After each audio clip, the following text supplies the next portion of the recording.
atual, de onde eu estou, para chegar no meu objetivo. Então, todo objetivo bem planejado traz dentro de si a resposta a essa pergunta. Ele já traz dentro de si embutido o como. Pois só as ações vão transformar o objetivo em realidade. Especificar é justamente colocar um objetivo passo a passo. Como é que eu vou fazer? Em geral, a gente parte do objetivo para trás, fazendo a perguntinha como. Vamos imaginar, por exemplo, quando o objetivo não está especificado.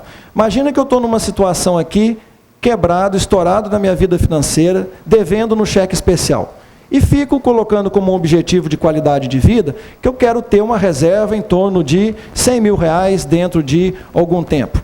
Mas como é que eu me sinto quando eu estou aqui na minha situação hoje, no meu estado atual, e olho para esse meu objetivo, R$100 mil, que é o que eu precisaria ter para garantir a minha previdência no futuro? Como é que eu me sinto? Desanimado, frustrado, não é isso? Nossa, quanta coisa eu vou precisar fazer.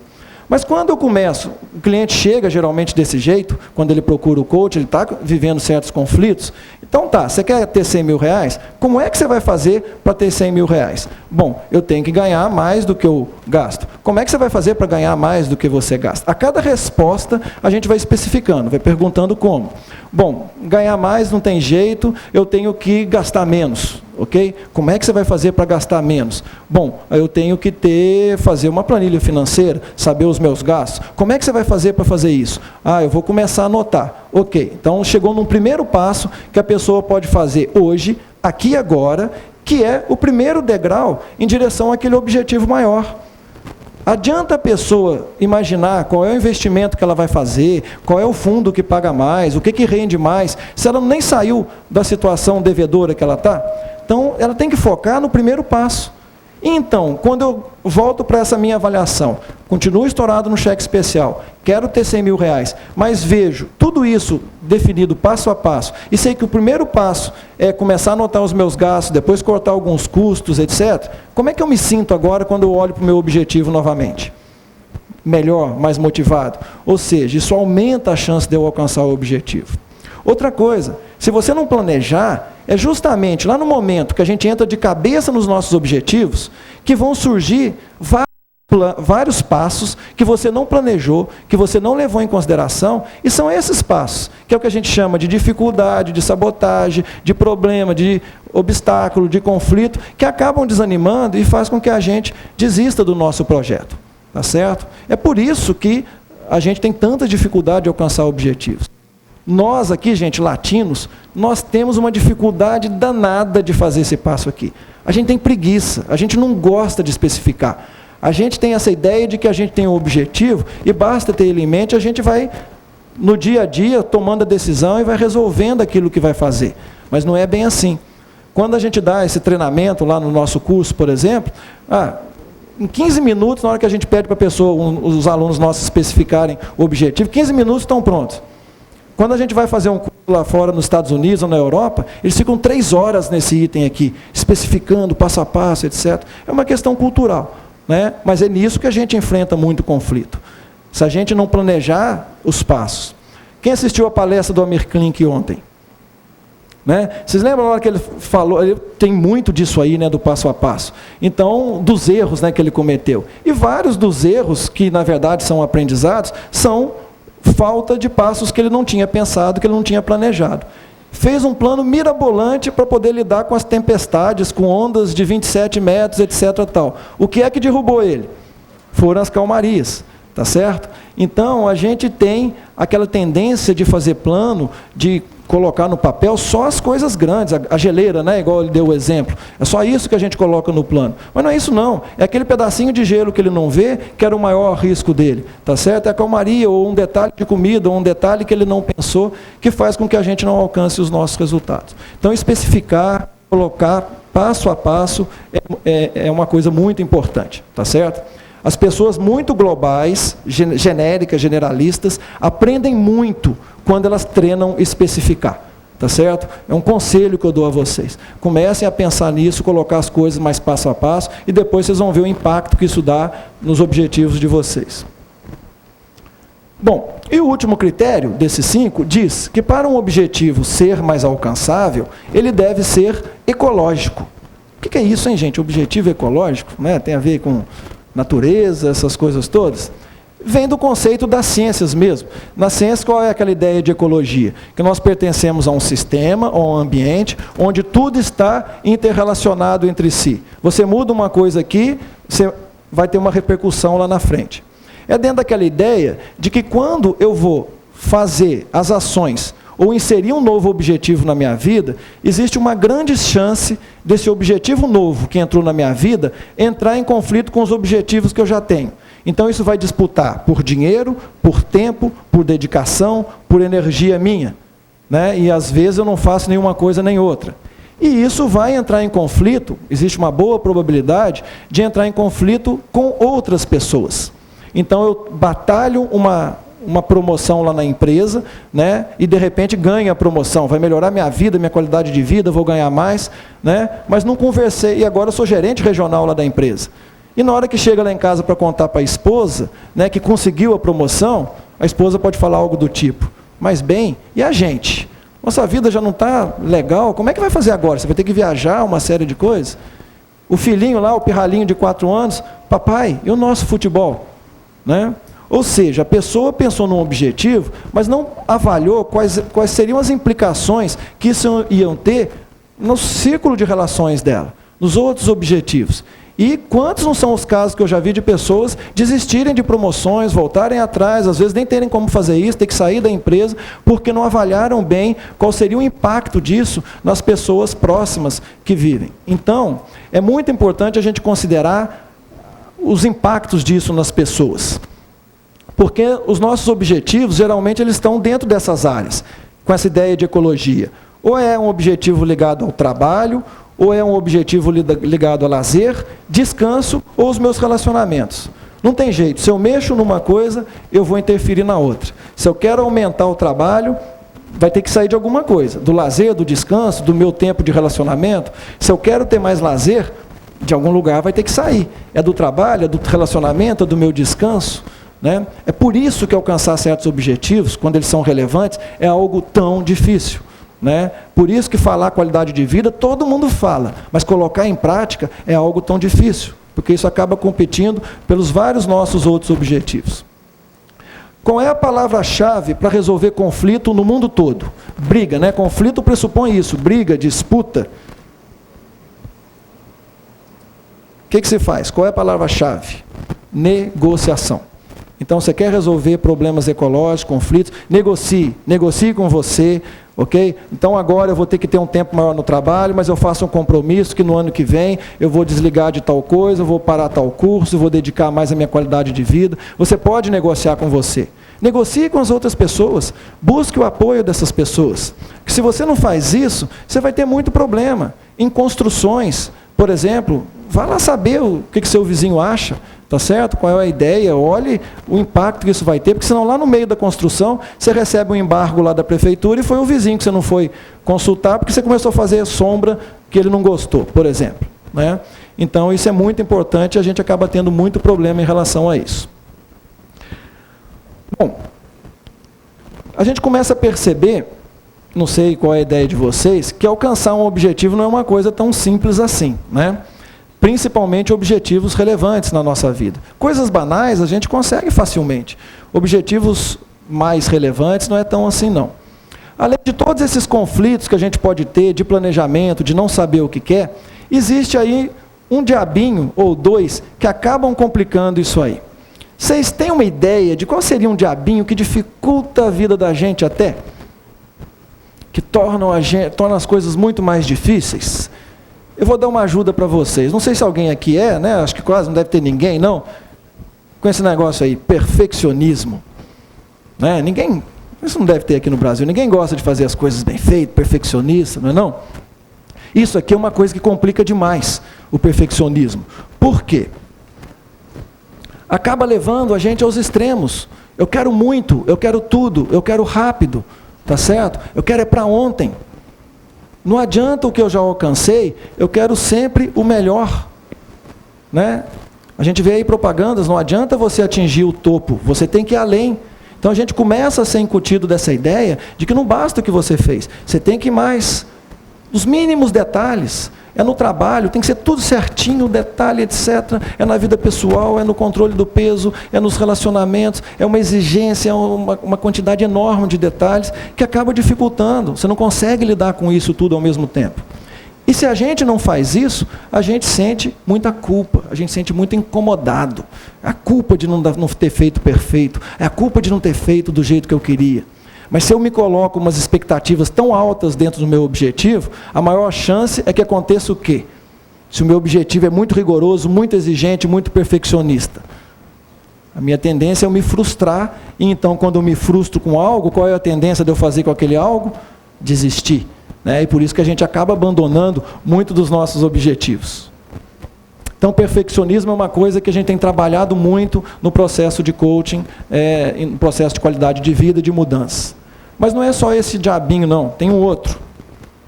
Vocês conhecem esse diabinho aí? Alguém? Não deve ter ninguém aqui também, não? Que tem isso aí? Não consigo dizer não. Né? Não tem ninguém também, deve ter ninguém que acaba... Então, baseado nisso, aquelas pessoas que têm dificuldade em dizer não, que querem agradar sempre, estão sempre solícitas, sempre à disposição, são pessoas que têm dificuldades em colocar limites. Estão sempre aceitando mais. E não colocando limites, existe uma boa chance do seu círculo de relações alguém começar a abusar ou negligenciar da relação. É assim que de repente a gente começa a ter filhos tiranos em casa, é assim que a gente começa a ter de repente pessoas entregando trabalho para a gente o tempo todo lá dentro da empresa. Eu não consigo dizer não.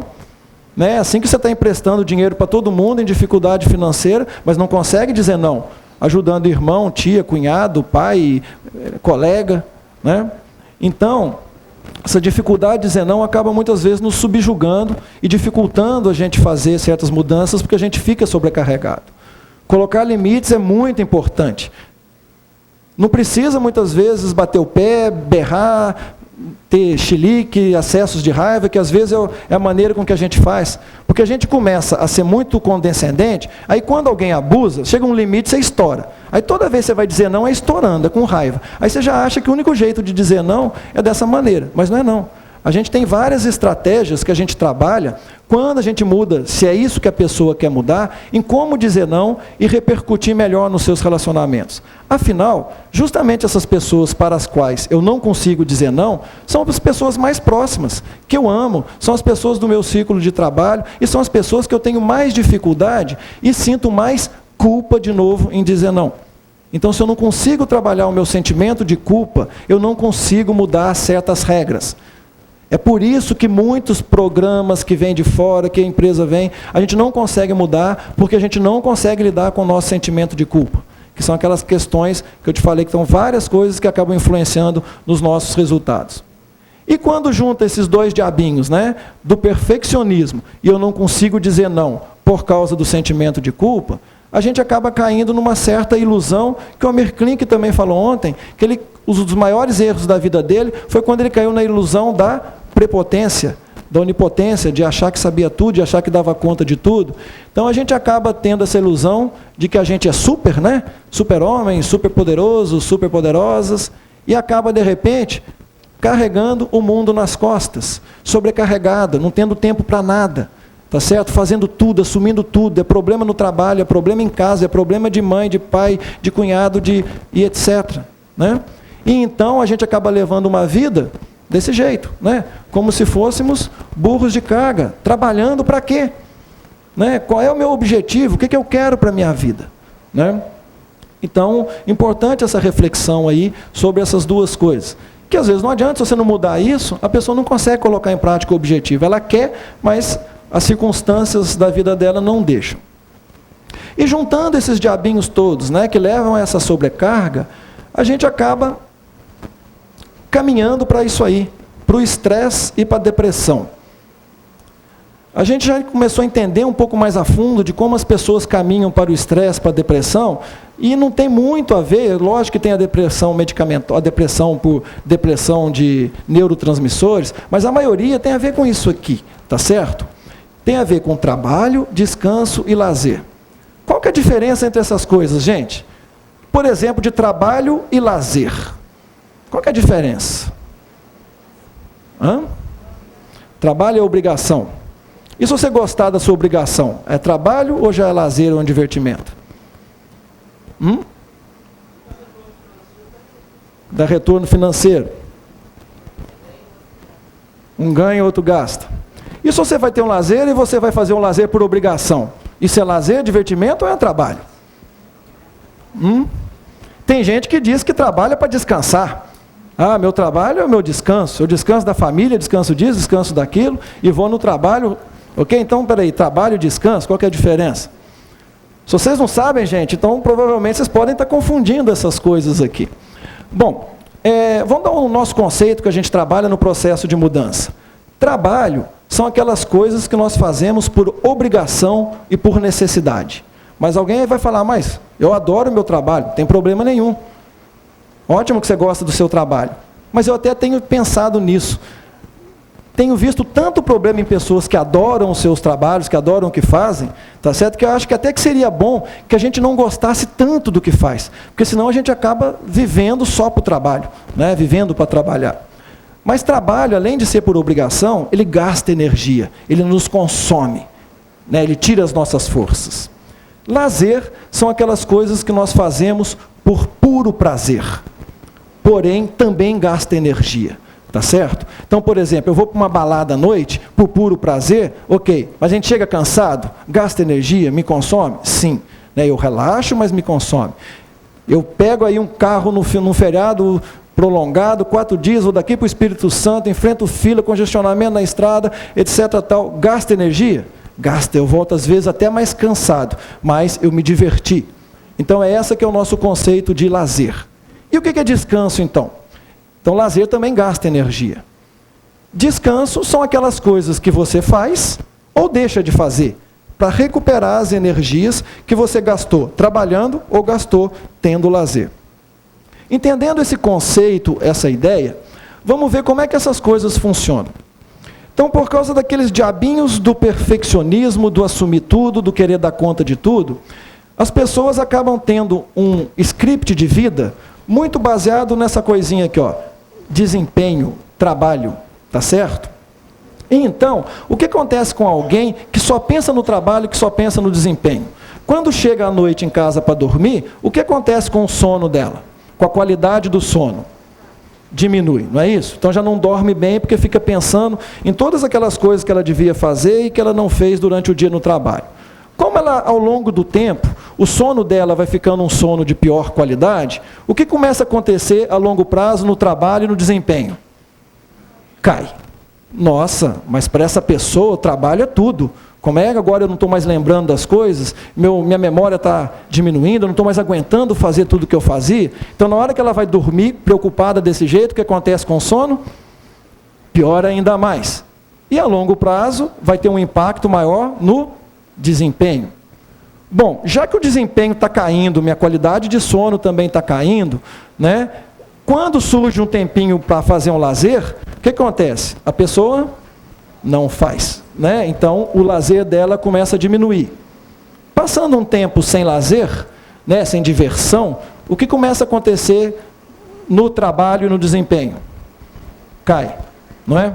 Como caiu, eu já não estou dando conta do que eu fazia, deixa eu cortar mais período de lazer, levo o trabalho para casa, final de semana, à noite, férias, etc. tal. E então a qualidade do meu lazer diminui ainda mais.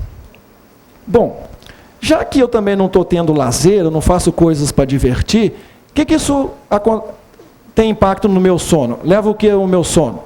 Como eu não me divirto, eu acabo, e minha vida é só trabalho, acaba meu sono também piorando pela falta de lazer.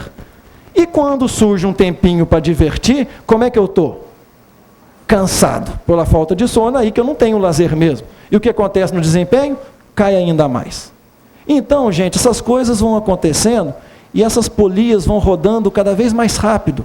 Cada vez mais a pessoa dedicada ao trabalho, ao desempenho, tem que produzir, tem que fazer isso, o meu sono pior. Então, antes eu tomava um remédio para dormir, agora a dose aumentou, agora eu tomo um antidepressivo, eu vou tirar férias, eu levo o notebook, levo o celular e vou trabalhar, eu chego no final de... Ok? Chega um ponto que o que acontece com a pessoa? Ela não aguenta. Ela tem a primeira crise de estresse, a primeira crise de depressão, a primeira crise de fadiga, e ela vai pifar uma hora ou outra. Agora, eu fico surpreendido com a resistência nossa, com a resistência das pessoas. Tem gente que aguenta isso décadas, mas aí quando vem a consequência, às vezes vem pesada. Tem pessoas que já desanimam, logo de cara, né? Que até conseguem muitas vezes mudar esse script. Mas cuidado com isso, porque isso aí vai acontecendo ao longo prazo. E dentro desse nosso contexto empresarial, de empresas, as empresas estão cada vez mais percebendo que a qualidade de vida tem um impacto muito grande no desempenho das pessoas e no desempenho das equipes. Então não é à toa que vários projetos, várias intenções pelo menos de projetos, têm sido colocados em prática para trabalhar essa questão de qualidade. Tá certo? Não é pelas empresas serem boazinhas e serem boas samaritanas, mas sim pensando também em resultados, porque a longo prazo isso tem um impacto muito grande. A própria Unimed está fazendo todo um plano, um programa de trabalhar a qualidade de vida a longo prazo para ter impacto nos segurados do plano de saúde daqui a 20, 30 anos. E então ter uma sustentabilidade financeira e poder sobreviver nesse mercado competitivo. Então são várias as empresas que estão ligadas nisso. Então, vai um toque aí. Isso é importante para que vocês pensem seriamente em qualidade de vida. Porque aquilo que você está fazendo hoje, sacrificando seu sono, seu lazer, pode sacrificar o seu desempenho no futuro, tá certo? E você não conseguir, quando as coisas complicarem, dar mais conta de fazer o que tem que fazer. E também, gente, é um tremendo mercado de trabalho. Tá certo? Lidar com essa questão de qualidade de vida, trabalhar, se inteirar disso, porque as empresas vão precisar de pessoas que saibam colocar planos e gerir esses planos dentro das empresas. E não é fácil, nós estamos vendo aqui alguns exemplos, tá certo? De vários conflitos que acontecem, né? Por isso que não é tão simples colocar uma coisa dessa em prática. As consequências são as mais variadas, porque o estresse crônico acaba estimulando a minha hipófise, né? O hipotálamo, a hipófise estimula várias glândulas do meu corpo, estimula a minha suprarrenal, que produz o quê? Alguém sabe? Corticoide, tá certo? Corticoide é um imunossupressor.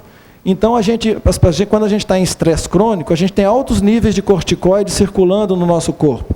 E o corticoide diminui a nossa resistência a infecções, a doenças, e então a gente começa a ter doença toda hora, infecção de garganta, pega uma coisa aqui, outra ali. Diminui a nossa resistência contra câncer, porque o nosso sistema imunológico destrui as células cancerosas, e depois de um tempo a gente não sabe por que está detonada, a saúde detonada, tá certo? É por causa desse excesso de estímulo das nossas glândulas, por causa do estresse crônico. Então, um alerta. Lidar com o estresse, gente, não é querer acabar com ele. Isso é impossível. O estresse existe, a nossa sociedade é estressante, e ele não é o problema.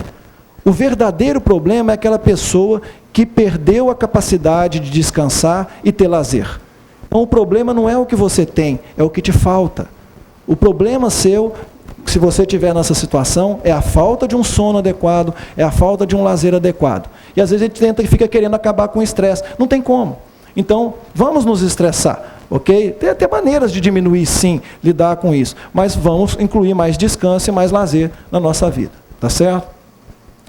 Isso acaba tendo uma outra consequência, tá certo? Na gestão de objetivos, que tem a ver diretamente com a nossa gestão de objetivos e gestão de tempo, que é aquela ideia dos objetivos importantes e urgentes. Vocês já devem ter visto isso, né? Na administração do tempo. Quem já viu essa ideia, esse conceito de importante e urgente?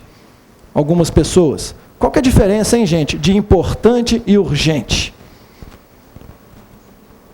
Dá muito pano para manga isso, né? Mas vamos passar um conceito aqui para vocês refletirem e ver se de repente estão confundindo as bolas. Importante para nós, que lidamos com o processo de mudança, são aquelas coisas que contribuem para os seus propósitos na vida. Ou seja, aquilo que te leva em direção ao seu objetivo é algo importante. Então, o que é importante para você é bem diferente do que é importante para ela, do que é importante para mim. Agora, se eu já violei aquelas regras que nós falamos no começo, eu não sei qual é o meu objetivo, eu sei o que eu não quero, mas não sei exatamente o que eu quero, como é que eu sei o que realmente é importante na minha vida? Então, eu começo a ter dúvidas com relação a isso. Eu começo a não ter como priorizar as minhas hierarquias de prioridade, né, de critérios, de coisas importantes. E coisas urgentes são coisas que têm um prazo para ser feita. Em geral, um prazo curto. Pode ser importante ou não. E isso, então, acaba nos dando 4 tipos de objetivos e de tarefas que acabam gastando o nosso tempo e a nossa energia, que variam em ordem de importância, em ordem de urgência. Então, nesse primeiro quadrante aqui, nós vamos ter o quê? Aquelas coisas que são pouco importantes e pouco urgentes. O que vocês deviam fazer com essas coisas aí, hein, gente? Fazer tudo para não cair na tentação de ficar gastando seu tempo, sua energia nessas coisas. Né? Então, de repente, a gente se pega gastando um tempo enorme numa coisa que, no fundo, não contribui nada para o meu objetivo, não é urgente, não é importante. Ok? Desliga disso aí. Nesse outro quadrante, são aquelas tarefas urgentes, mas pouco importantes. Ou seja, tem que ser feitas logo, mas, se eu pensar, não tem muita importância na minha vida. O que você devia fazer com isso? Se possível, deixar de lado ou delega, tá certo? Passar para as outras pessoas, colocar alguém para fazer essas coisas. E nesse quadrante aqui, vão estar que tipo de tarefas na nossa vida, de objetivos? Aquelas coisas importantes e urgentes. O que você deve fazer com isso? É importante e é urgente? São aquelas coisas que você realmente... Então, aquelas coisas deixar de lado. E nas coisas urgentes e importantes, você deveria realmente dedicar um tempo para poder fazer isso, tá certo? Agora, o que eu coloquei isso aqui é para alertar para esse último quadrante, porque ele nos leva a uma armadilha complicada. Quais são as tarefas que estão nesse quadrante aqui? São aquelas quais? Isso, muito importantes e pouco urgentes. Quem que me dá exemplo de coisa que cabe nisso aí? Que tipos de objetivos? Por exemplo, previdência, não é não? Previdência privada ou previdência, como é que você vai fazer? Em geral, isso é muito importante na vida da gente? É urgente? Não é não. Então, cada dia eu deixo para amanhã. Amanhã eu começo a poupar. Amanhã eu resolvo minha vida financeira. Amanhã eu resolvo. E quando isso vira urgente, aí já não tem mais tempo de fazer essas coisas, tá certo? O que mais? Que é importante, mas geralmente não é urgente. Saúde. Né? Em geral, a não ser que você esteja com um problema ali agudo, etc., é algo importante a saúde? É urgente? Em geral não é. Então o que você faz com a sua saúde? Amanhã eu me cuido, amanhã eu começo um exercício, amanhã eu resolvo, amanhã eu vou no check-up, tá certo? E vai deixando. A própria qualidade de vida, tá certo? Então a armadilha dessas coisas que estão nesse quadrante é que você acaba adiando, acaba deixando isso de lado, tá certo? E quando, de repente, toma um susto, essas coisas já aconteceram. Que é o poder do hábito, do padrão. Né? Se você sempre faz uma pequena coisinha, isso vai acumulando ao longo do tempo. Né? Se você vai trabalhar, e para trabalhar você tem que caminhar, né? E cada dia você joga uma sementinha lá de uma árvore, ao final de 10 anos, 20 anos, sem perceber, você plantou uma floresta. Tá certo? Mas plantar uma floresta de um dia para o outro, você não consegue. É assim que a gente faz. Amanhã eu deixo de fumar, amanhã eu vou cuidar da minha saúde, amanhã eu começo a poupar. Tá certo? Então, se isso aqui pelo menos servir para vocês refletirem um pouco sobre essas coisas, mas para vocês classificarem isso, vocês têm que definir os objetivos. Então a gente volta mais uma vez lá na formulação de objetivos. Se vocês não sabem exatamente o que vocês estão buscando, vocês não vão saber o como fazer para chegar lá. Tá certo? E vão ficar vacilantes, e vão ter muito conflito para alcançar essas coisas. Né? Se você não tem um objetivo claro para você, não preocupa não, rapidinho alguém arruma um para você, tá certo? E de repente você vai estar fazendo objetivos aí dos outros. Uma inovação, ela acontece quando a gente faz algo melhor, mais rápido e mais barato. E como é que você sabe que você deu um salto na inovação? É quando você faz isso, você mede antes, você aplica a mudança e você faz uma mensuração de resultado depois. Eu estou dizendo isso para passar uma ideia de como deve ser um processo de gerenciamento da qualidade de vida numa empresa. É por isso que muitas empresas são desanimadas em trabalhar com isso, porque faz uma coisa muito solta. Vamos fazer aqui umas palestras, vamos fazer isso aqui, um programa de caminhada, etc. Tal, e não vê resultado nenhum. Né? Porque não mediu antes, não fez uma estratégia adequada, então não tem como mensurar qual é o impacto que aquilo está dando na produtividade da empresa e na produtividade da sua equipe. Tá certo? Então, um processo de gerenciamento da qualidade de vida, ele tem que ser gerenciado com visão de resultados. Você tem que saber o que você quer desse processo. E as empresas estão tomando cada vez mais consciência disso. Então saibam, essa é uma tendência. As pessoas que se antecipam à tendência vão surfar na crista da onda. Se preparem então para trabalhar com essa questão de objetivos, tá certo? Quem quiser trabalhar com essa questão de qualidade de vida, não só na vida pessoal, como com relação a empresas, tá certo? Bom, gente, o que eu tinha para falar nesse primeiro momento é isso. Eu costumo falar esse assunto num seminário de 16 horas, onde eu trabalho mudanças, eu trabalho a culpa, eu trabalho padrões, né, onde a pessoa tenha como mudar. Numa palestra de 1 hora, a gente tem que fazer algumas escolhas, e eu escolhi colocar esse enfoque dos conflitos. Quem sabe procurando ajudar vocês a ter uma ideia diferente em como lidar com essa questão da qualidade de vida